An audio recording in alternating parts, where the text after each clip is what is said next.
est-ce que tu peux te présenter et nous dire quand est-ce que tu es arrivée en Australie? Bonjour, je m'appelle Justine.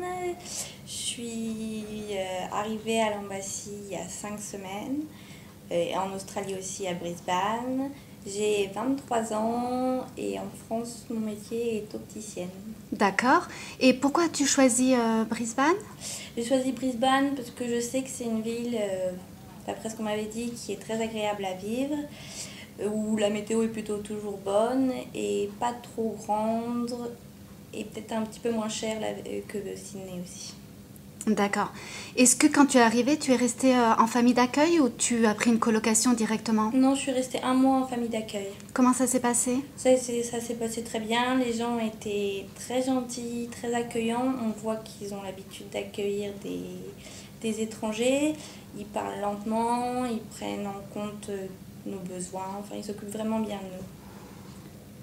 Quel programme suis-tu alors donc en ce moment à Embassy? EAP. EAP, d'accord. Tu as le projet de continuer sur un diplôme à Martin College? Oui, je voudrais continuer sur Advanced Diploma of Management. D'accord. Et pourquoi donc tu as choisi Embassy et Martin College? J'ai choisi Embassy Martin College parce que c'est situé en plein cœur de la City, ce qui donne un accès facile à tout Brisbane et à tous les avantages. En plus, le bâtiment est très moderne, très neuf, tout est avec les dernières technologies, ce qu'on ne trouve pas souvent en France. Et puis, la formation IEP est très intéressante pour moi puisque si j'arrive à valider mon IEP, ça veut dire que j'aurai pas de test à passer après pour rentrer à Martin College. Et en sachant que Embassy est relié à Study Group et donc à Martin College. D'accord, donc tu n'auras pas besoin de passer l'IELTS. Non. D'accord. Et qu'est-ce que tu apprécies ici en Australie? Ce que j'apprécie en Australie, j'apprécie beaucoup les gens en Australie parce qu'ils sont très compréhensifs, très patients et ils ne jugent pas. Donc on peut avoir un mauvais anglais, un mauvais accent, ils vont jamais se moquer de nous, ils vont nous dire de prendre notre temps, de répéter, de dire ça autrement. D'accord. Vraiment très patient. D'accord. Et est-ce que tu travailles en parallèle de tes cours? Non, pas encore, je commence à chercher. Tu es sous un visa étudiant? Oui. D'accord, donc tu as le droit de travailler 20 heures par semaine? Oui. D'accord. Et est-ce que tu en as profité pour voyager un petit peu ou tu n'as pas eu le temps encore?